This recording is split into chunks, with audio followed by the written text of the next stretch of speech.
പാകിസ്ഥാന്റെ ഭീകരവാദ കേന്ദ്രങ്ങൾ തകർത്തെറിഞ്ഞതോടെ ഭീകരവാദികളെല്ലാം വഴിയാധാരമാകുന്ന ഒരവസ്ഥയിലാണുള്ളത്. ലോകത്തിലെ തന്നെ ഏറ്റവും കൂടുതൽ ഭീകരവാദികളെ വളർത്തുന്ന പാകിസ്ഥാന്റെ 21 കേന്ദ്രങ്ങളാണ് ഇന്ത്യ ലക്ഷ്യം വെച്ചത്. 21 ഭീകരവാദ കേന്ദ്രങ്ങൾ ലക്ഷ്യം വെക്കുകയും അതിൽ 9 എണ്ണം കത്തിച്ചാമ്പലാക്കുകയും ചെയ്തതോടെ ഭീകരവാദികൾക്ക് നെഞ്ചു പിടക്കുകയാണ്. ബാക്കി 12 എണ്ണം ഉണ്ടെന്നും അത് ഇന്ത്യ ഏത് നിമിഷത്തിലും തകർത്തെറിയുമെന്നും അവർ ഭയക്കുന്നുണ്ട്.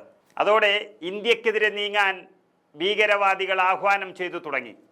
പാകിസ്ഥാന് പിന്തുണ പ്രഖ്യാപിച്ചുകൊണ്ട് രാജ്യാന്തര ഭീകര സംഘടനയായ അൽ ഖ്വയ്ദ രംഗത്ത് വന്നിരിക്കുകയാണ്. ഓപ്പറേഷൻ സിന്ദൂറിനെ അപലപിച്ചും ഇന്ത്യക്കെതിരെ ജിഹാദിന് ആഹ്വാനം ചെയ്തുകൊണ്ടുമുള്ള അൽ ഖ്വയ്ദയുടെ പ്രസ്താവനയാണ് പുറത്തു വന്നിരിക്കുന്നത്. പാകിസ്ഥാനുമേൽ ഇന്ത്യ വലിയ കടന്നാക്രമണം നടത്തിക്കഴിഞ്ഞു, അതിന് തിരിച്ചടി നൽകണം എന്നാണ് അവർ പറയുന്നത്. അതിന് ജിഹാദ് നടത്തണമെന്നാണ് അൽ ഖ്വയ്ദയുടെ പ്രസ്താവനയിൽ വ്യക്തമാക്കുന്നത്. Al Qaeda of Indian subcontinent എന്ന പേരിലാണ് പ്രസ്താവന പുറത്തു വന്നിരിക്കുന്നത്. ഇന്ത്യക്കെതിരായ യുദ്ധത്തിൽ ഒന്നിക്കണമെന്നും ആ പ്രസ്താവനയിൽ അവർ വ്യക്തമാക്കുകയാണ്. അവർ പറയുന്നത് പ്രകാരം ഭഗവ ഭരണകൂടമെന്നാണ് ഇന്ത്യയിലെ സർക്കാരിനെ ആ പ്രസ്താവനയിൽ വിശേഷിപ്പിച്ചിരിക്കുന്നത്. പാകിസ്ഥാൻ മണ്ണിൽ ഇന്ത്യൻ ആക്രമണം എന്ന തലക്കെട്ടോടെയാണ് ഇത് എല്ലായിടത്തും ഇപ്പോൾ പ്രചരിക്കുന്നത്. വിഷയത്തിന് പിന്നിൽ സംഘടിതമായ നീക്കമാണ് ഉണ്ടായത് എന്ന് ഇന്റലിജൻസ് അനുമാനിക്കുന്നുണ്ട്. ചിതറിക്കിടക്കുന്ന തീവ്രവാദ സംഘങ്ങളെയെല്ലാം ഒന്നിപ്പിക്കുക എന്നൊരു ലക്ഷ്യം അൽ ഖ്വയ്ദ ഇതിലൂടെ ലക്ഷ്യം വെക്കുന്നുവെന്നും ഇതിനു പിന്നിൽ അൽ ഖ്വയ്ദയുണ്ട് എന്നുള്ള രഹസ്യാന്വേഷണ വിഭാഗം സംശയിച്ചു തുടങ്ങിയിരിക്കുന്നു.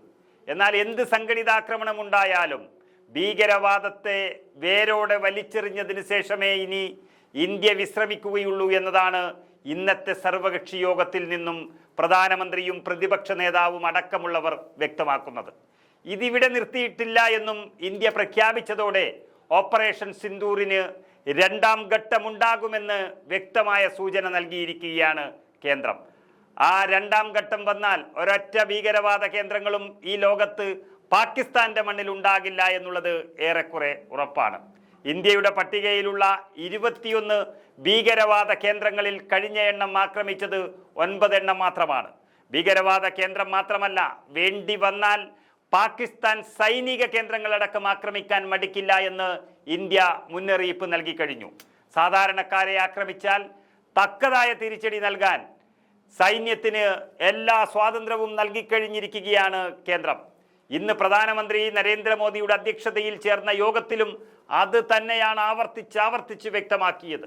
അൽ ഖ്വയ്ദ സ്ഥാപക നേതാവ് ബിൻ ലാദൻ ആണെങ്കിലും അയാളുടെ കൊലപാതകത്തിനു ശേഷവും ആ ഭീകരവാദ സംഘടനയൊക്കെ പാകിസ്ഥാൻ വെള്ളവും വളവും നൽകി സംരക്ഷിച്ചു വരികയാണ്.